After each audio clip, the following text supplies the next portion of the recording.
জিয়াউর রহমানকে তো খুব কাছ থেকে আপনি দেখেছেন, তার সম্পর্কে আপনার মূল্যায়নের পাশাপাশি কিছু স্মৃতি একটু বলবেন। তিনি খুব তড়িৎকর্মা পুরুষ ছিলেন, সাহসী ছিলেন, খুব দ্রুত সিদ্ধান্ত নিতে পারতেন। অনেক লোক আছে না, একটা সমস্যা তাকে বললে ঘন্টার পর ঘন্টা, দিনের পর দিন নিয়ে যায়, তারপরও সমাধান দিতে পারে না। তিনি খুব তড়িৎকর্মা পুরুষ ছিলেন, সততা ছিল তার মধ্যে, কর্মদক্ষতা ছিল। তিনি যে কাজ করতেন সেটা মনে প্রাণে ভালোবেসে কাজটা করতেন।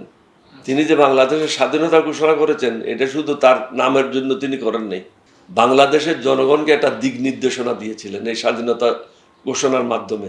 অন্যান্য জায়গায় যে বেঙ্গল রেজিমেন্টগুলি ছিল তাদের সাথে যোগাযোগের কোনো ব্যবস্থা ছিল না।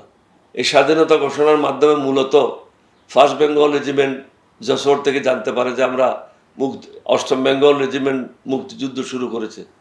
ফোর্থ বেঙ্গল ছিল ব্রাহ্মণবাড়িয়ায়, তারা জানতে পারলো। জয়দেবপুরে ছিল সেকেন্ড বেঙ্গল, তারা জানতে পারলো। সৈয়দপুরে ছিল থার্ড বেঙ্গল রেজিমেন্ট, তারা জানতে পারলো।